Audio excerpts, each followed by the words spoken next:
네, 오늘의 전국을 핵심 키워드로 짚어보겠습니다. 오늘은 김영준 배재대 석좌 교수, 김상일 정치평론가 두 분을 모셨습니다. 어서 오세요. 네, 안녕하세요. 네, 먼저 첫 번째 키워드 영상으로 보겠습니다. 예고했는데 입장이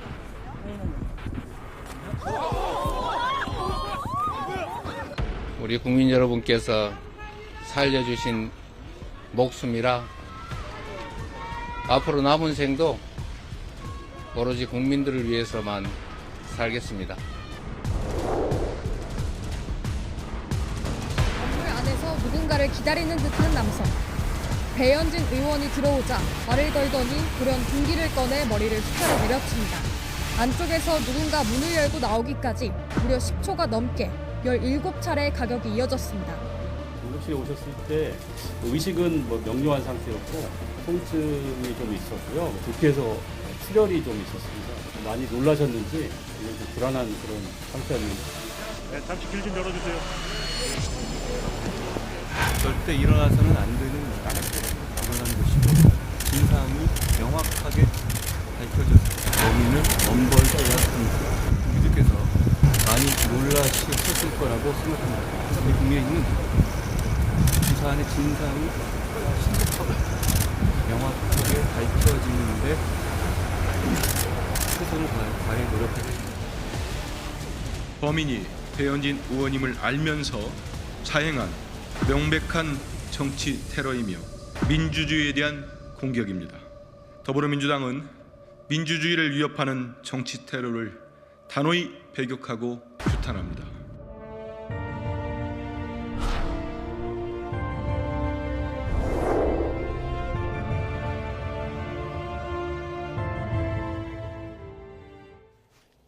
네, 이재명 대표 피습 23일 만에 또 이런 일이 일어났습니다. 김영준 교수님, 어제 많은 분들이 속보 보고 놀랐을 텐데 영상 보고 정말 많이 놀랐습니다. 저도 깜짝 놀랐는데요. 그 중학생이라고 얘기를 하는데 15차례 이상을 공격을 했고 그 분명하게 배현진 의원이라는 걸 인지하고 공격했다는 것에 대해서 갖고 있는 심각성이 더 있는 것 같아요.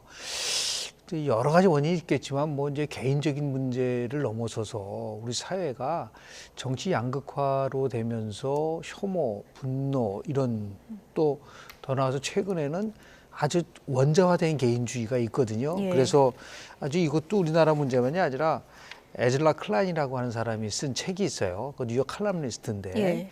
이분은 이제 정치 양극화를 아주 심층적으로 분석한 분이신데 우리는 왜 서로를 미워하는가라는 책입니다. 그 책을 보면은 이 결국은 정치 양극화가 많은 부분 속에서 사회적인 병폐를 양산시킬 수밖에 없고 이거를 치유할 수 있는 방법은 결국은 이 공동체의 가치라든지 조금 전에 우리 더불어민주당 대변인도 얘기했지만 민주주의 가치에 대한 부분들을 말로만이 아니라 실제로 학습을 해야 되는데 가장 큰 거는 정치 사회화 과정이 지금 대한민국에서 왜곡돼서 가고 있다. 원래 사회화 과정은 가정이라든지 학교라든지 직장이라든지 이런 것도 하는데 SNS를 통해서 이 사회화 과정을 겪거든요. 아마도 제가 볼 때는 그 가해자도 이 SNS를 통해서 자기 의견도 피력하고 뭔가 동조를 얻고 그러면서 모든 것이 결국은 정신적으로 전부 다 우리가 이제 극단으로 가는 그런 분위기가 팽배돼서 23일 만에 정치 테러가 다시 일어났다는 거는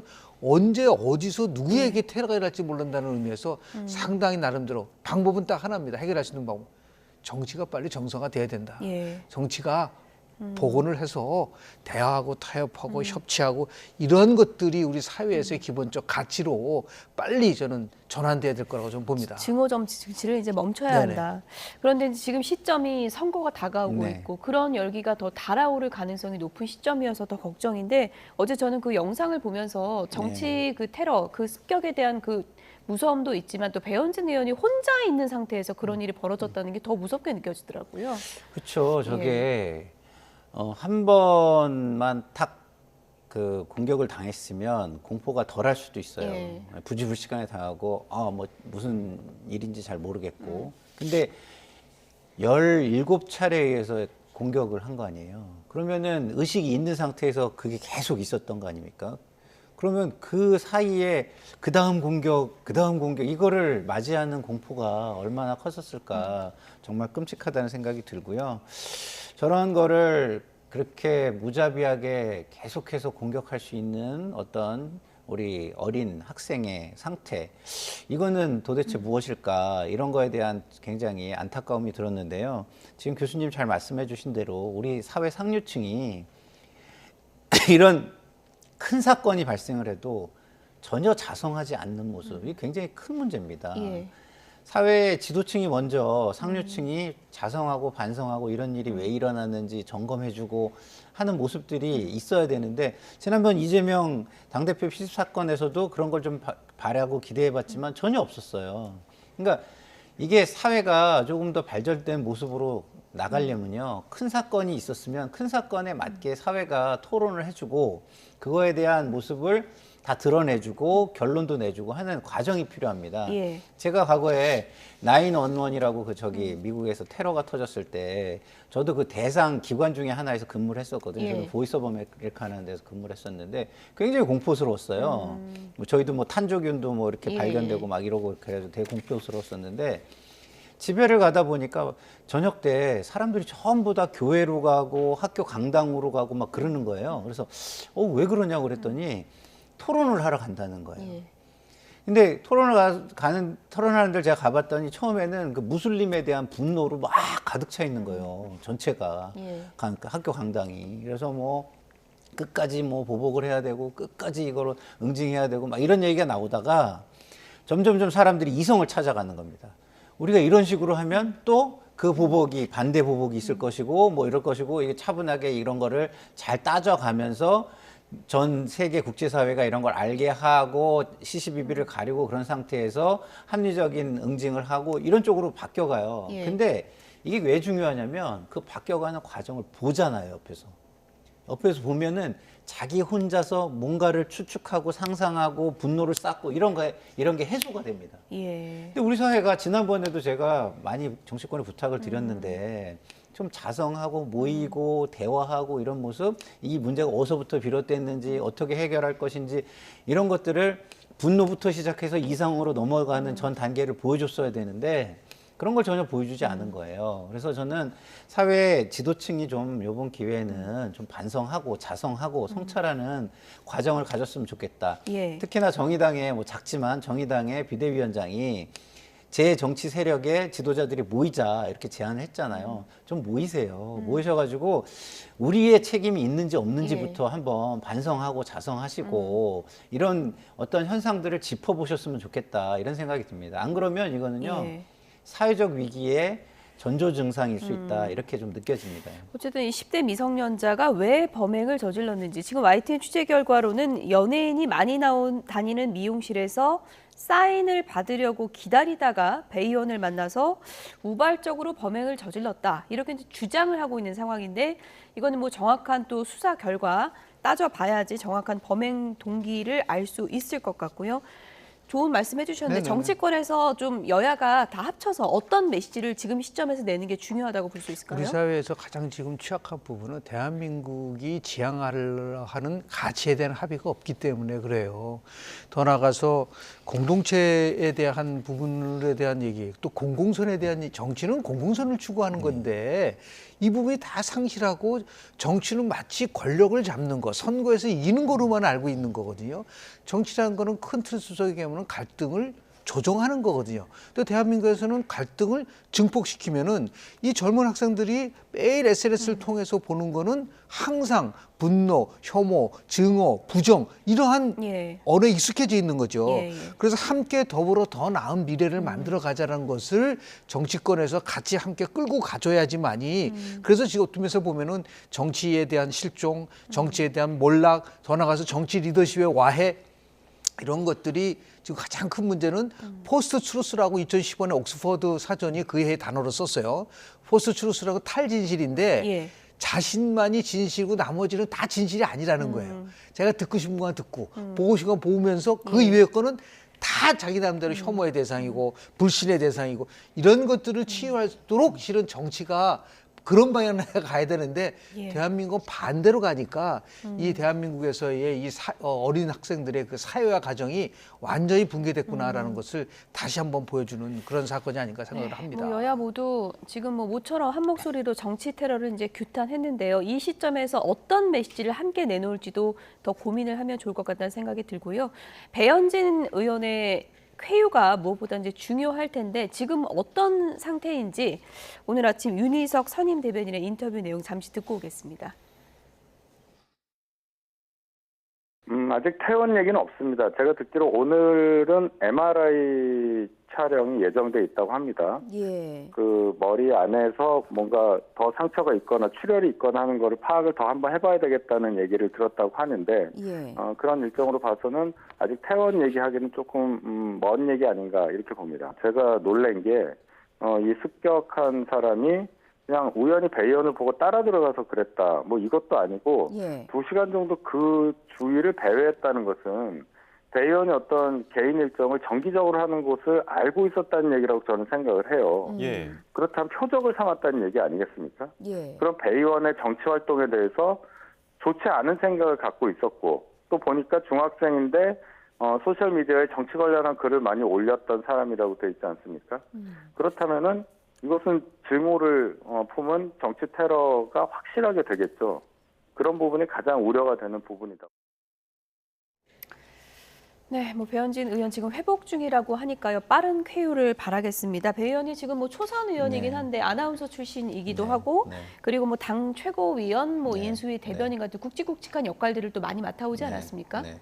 이번에 좀 총선 앞두고 본인도 충격이 컸을 것 같아요. 네. 예. 그러니까 이런 정치적 분노의 표출은 뭐 이렇게 상징성이 있는 사람들에게 가장 많이 가죠. 그렇기 때문에 배현진 의원도 상당히 상징성을 가지고 있는 정치인 중에 한 명이기 때문에 표적이 됐을 거다 이런 생각이 드는데요.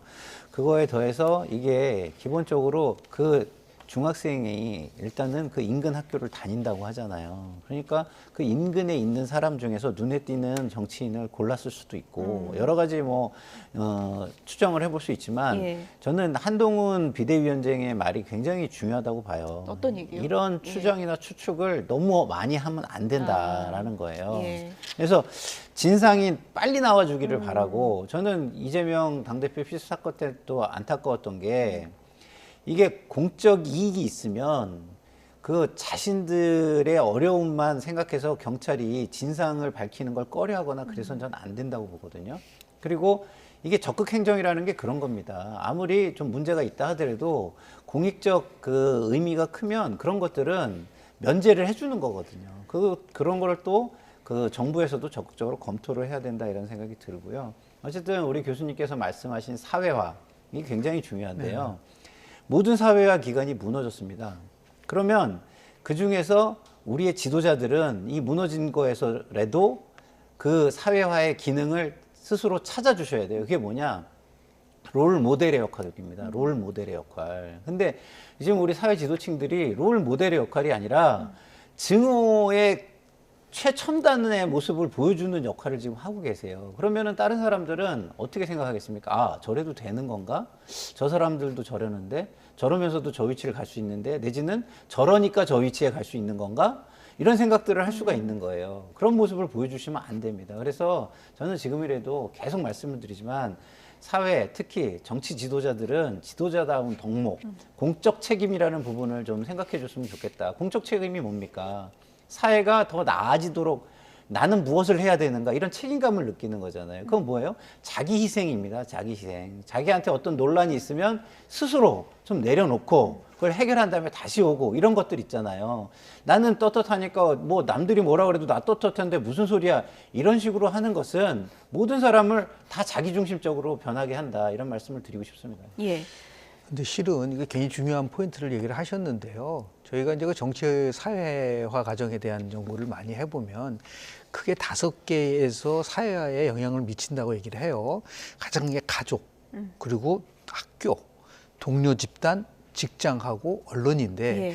이 직장하고 언론은 성인이 되고 나서 하기 때문에 그걸 어덜트 소셜라이제이션이라고 해요. 예. 성인에 대한 사회화인데 지금 얘기한 가족, 학교, 동료 집단 이 세 가지가 청소년들이 사회화 과정을 겪는 가장 기초적 집단인데 조사를 해보니까 우리 청소년들한테 가장 어려운 점이 있을 때 누구랑 얘기하냐니까 가족도 아니고 학교도 아니고 동료 집단이라고 나왔어요. 근데 이 동료 집단이 굉장히 올바른 방향에서 같이 가면 좋은데 이게 삐뚤어진 방향으로 가고 거기서 함께 세상에 대해서 증오하고 분노하고 혐오하면 그쪽으로 빠져들어가고 심한 경우는 그게 팬덤화되고 예. 이렇게 되기 때문에 사회가 더욱더 가파라지고 더 혐오로 가기 때문에 이제 이러한 부분들도 학교에서요 민주주의 가치에 대한 학습을 많이 해줘야 된다. 아주 어렸을 때부터. 그래서 스웨덴 같은 경우는 이 민주주의 교육은 민주주의에 대한 예방주사다.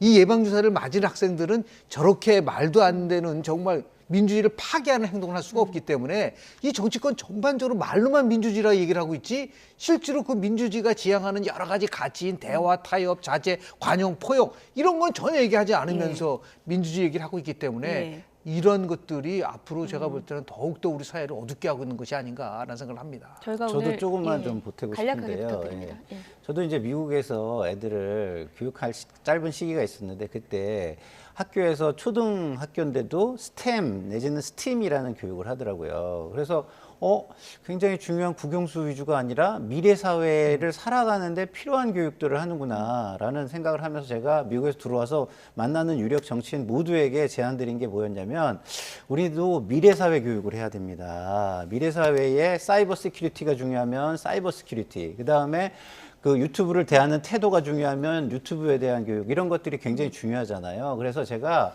미래사회 교육 기본법을 만들어서 3년마다 커리큘럼을 점검해가지고 우리 그 미래 세대가 미래 사회를 살아가는데 꼭 필요하고 꼭 사회화에서 필요한 기능이나 의식이나 이런 것들을 교육해야 된다 이런 말씀을 예. 드린 적이 있는데 한 번 더 저는 좀 강조하고 싶은 게 이 미래 사회에 꼭 필요한 예. 커리큘럼 구성을 위한 미래 사회 교육 기본법을 꼭 제정해 주셨으면 좋겠다 이런 말씀을 드립니다. 오늘 정치 사회를 깊이 있게 연구한 두 분을 모시다 보니까 상당히 좀 심도 있는 논의가 됐는데요.